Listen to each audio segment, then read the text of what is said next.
नमस्कार दोस्तों, आज का खुलासा न्यूज में आपका स्वागत है। मैं हूं नदीम अहमद और डालते ही एक नजर 26 मई की खबरों पर। शहर के वीवीपीजी कॉलेज की राष्ट्रीय सेवा योजना के स्वयंसेवक द्वारा 7 माह के नवजात के लिए रक्तदान कर नवजात का जीवन बचाने का काम किया गया है। कॉलेज के कार्यक्रम अधिकारी डॉक्टर भूपेंद्र कुमार ने बताया कि एनएसएस इकाई के स्वयंसेवक कोरोना महामारी के समय में समाज में कोरोना से लड़ाई में पोस्टर, वीडियो, ई शपथ आदि के माध्यम से जागरूकता अभियान चला रहे हैं। इसी कड़ी में महाविद्यालय के स्वयंसेवक आकाश गोयल द्वारा एक 7 माह के नवजात शिशु के लिए रक्तदान किया गया। डॉक्टर भूपेंद्र कुमार ने बताया कि उनको जानकारी मिली थी कि शहर के एक निजी हॉस्पिटल में एक 7 माह के नवजात शिशु को बी पॉजिटिव ब्लड ग्रुप के ब्लड की आवश्यकता है। उन्होंने एनएसएस स्वयंसेवक आकाश गोयल को तुरंत ही बच्चे की मदद के लिए भेजा। वहां जाकर उसने 1 यूनिट ब्लड देकर अपना कर्तव्य निभाया। ये स्वयंसेवक पूर्व में भी कई लोगों की रक्त देकर जान बचा चुका है। भूपेंद्र कुमार ने कहा कि अगर आपको लगता है कि आपके पास दान करने के लिए कुछ नहीं है तो आप गलत सोचते हैं। रक्तदान तो एक ऐसा दान है जिसे आप कितनी भी बार कीजिए ये समाप्त नहीं होता, बल्कि रक्तदान करने से शरीर के कई विकार समाप्त हो जाते हैं। इसलिए रक्तदान को महादान भी कहा जाता है। राष्ट्रीय लोकदल की वर्चुअल बैठक को संबोधित करते हुए जिलाध्यक्ष योगेंद्र सिंह चेयरमैन ने कहा कि जयंत चौधरी के राष्ट्रीय अध्यक्ष बनने से पार्टी मजबूत होगी और देश का युवा जयंत चौधरी के नेतृत्व में किसानों, मजदूरों, नौजवानों, गरीबों और असहाय लोगों की लड़ाई लड़ने का काम करेगा। जिलाध्यक्ष योगेंद्र सिंह चेयरमैन ने बुधवार को कार्यकर्ताओं की वर्चुअल बैठक ली, जिसमें उन्होंने कहा कि जयंत चौधरी राष्ट्रीय लोकदल के राष्ट्रीय अध्यक्ष बने हैं, जिसके लिए सभी कार्यकर्ताओं ने अपनी खुशी का इजहार किया। उन्होंने कहा कि नवनियुक्त राष्ट्रीय अध्यक्ष जयंत चौधरी किसानों, मजदूरों, बेरोजगारों और छोटे व्यापारी की आवाज बन चुके हैं।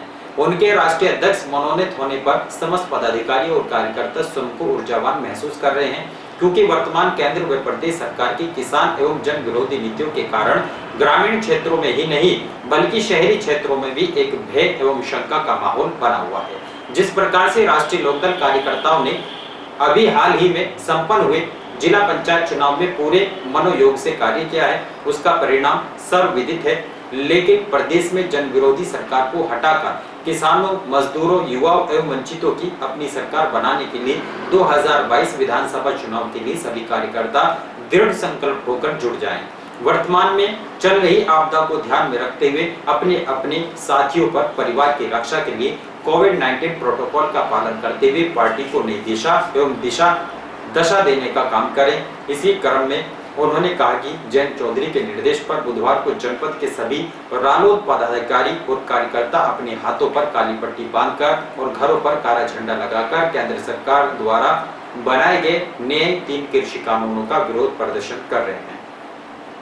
इस अवसर पर प्रदेश महासचिव तरसपाल मलिक, सतवीर पवार, अनवार चौधरी, ऋषिराज रज्जड़, देशराज भनेड़ा, रणधावा मलिक, उमेश पवार, अरविंद पवार, पप्पू, रजनीश कोरी, विक्रांत चावला, योगेश भविसा, मुबारक अली, विकास धीमान, सुनील मलिक, प्रभात मलिक, सतीश मालिंडी, सनोज चौधरी, हरेंद्र मेंबर, साउद हसन, सर्वेश मालका आदि मौजूद रहे।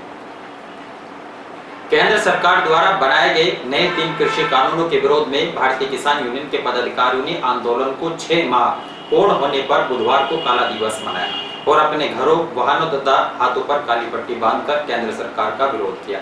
इस दौरान उन्होंने भाजपा सरकार पर किसानों की अनदेखी करने का भी आरोप लगाया।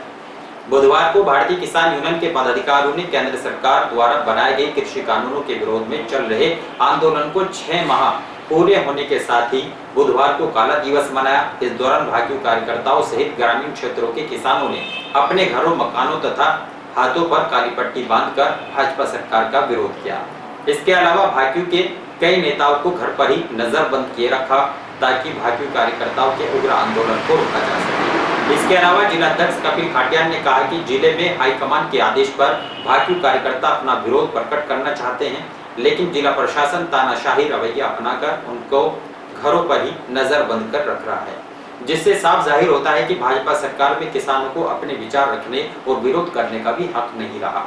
कई स्थानों पर किसानों ने बाइक रैली निकालकर अपना विरोध प्रकट करना चाहा, लेकिन पुलिस प्रशासन ने उनको रोक लिया और कोरोना गाइडलाइन का हवाला देते हुए उनको आगे नहीं जाने दिया गया। जबकि जिले में कोरोना संक्रमण के दौरान पंचायत चुनाव हो सकते हैं और जनसभाएं भी हो सकती हैं, लेकिन किसानों को अपनी आवाज उठाने का कोई हक नहीं है। उन्होंने कहा कि यदि सरकार अभी भी किसानों की समस्याओं का समाधान नहीं निकालती तो आंदोलन को तेज भी किया जाएगा। वहीं भाजपा कार्यकर्ताओं ने थाना भवन, झिंझाना, कैराना, कांदला, चौसाना, गढ़ीपुख्ता, शामली, बाबरी सहित अनेकों ग्रामीण क्षेत्रों में भी छतों पर काले झंडे लगाकर अपना विरोध प्रदर्शन किया है। कोतवाली पुलिस ने दिल्ली रोड स्थित सिटी ग्रीन मैरिज होम से चोरी करने वाले गिरोह के 2 सदस्यों को गिरफ्तार कर जेल भेज दिया, जिनके पास से पुलिस ने चोरी किया सामान भी बरामद किया है। वहीं मोहल्ला काजीवाड़ा निवासी एक युवक को अवैध नशीले पदार्थ रखने के आरोप में गिरफ्तार करते हुए जेल भेजा गया है। शहर कोतवाली क्षेत्र के मोहल्ला मंडी मार्शगंज निवासी दिनेश जैन ने 25 मई को पुलिस को तहरीर देकर आरोप लगाया था कि दिल्ली रोड स्थित सिटी ग्रीन मैरिज होम से अज्ञात चोरों द्वारा चोरी की गई है।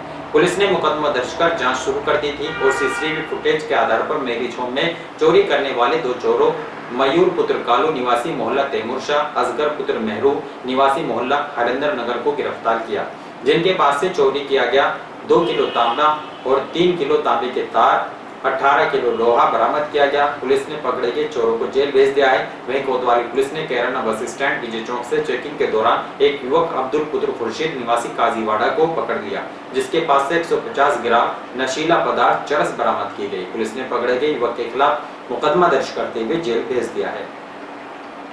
अग्रवाल समाज महासभा द्वारा डीएम को ज्ञापन देकर जूता कपड़ा की दुकानों को सप्ताह में 3 दिन खोले जाने की अनुमति दिए जाने की मांग की है। बुधवार को अग्रवाल समाज महासभा के जिला अध्यक्ष वैभव गोयल ने डीएम जसजीत कौर को एक ज्ञापन सौंपा, जिसमें उन्होंने कहा कि लगातार जूता कपड़ा व्यापारियों ने सहन शक्ति का परिचय देते हुए पिछले 1 महीने से समस्त दुकानें बंद रखी हैं। अब चूंकि जिले में कोरोना मरीजों की संख्या दिन प्रतिदिन कम होती जा रही है, जिसके चलते सप्ताह में 3 दिन दुकानें खोले जाने का प्रावधान किया जाए। ऐसे प्रावधान किए जाए सप्ताह में 2 से 3 दिन सभी व्यापारियों को दुकानें खोले जाने का मौका मिले, ताकि उनके होने वाले नुकसान में कमी आ सके। उन्होंने कहा कि व्यापारी वर्ग की स्थिति को ध्यान में रखते हुए बैंक का ब्याज, बिजली का ब्याज, दुकानों के कर्मचारियों की तनख्वाह को भी ध्यान में रखते हुए दुकानों को खोले जाने की अनुमति दी जाए। और इन खबरों के साथ समाचार बुलेटिन भी समाप्त है। जी जय, नमस्कार।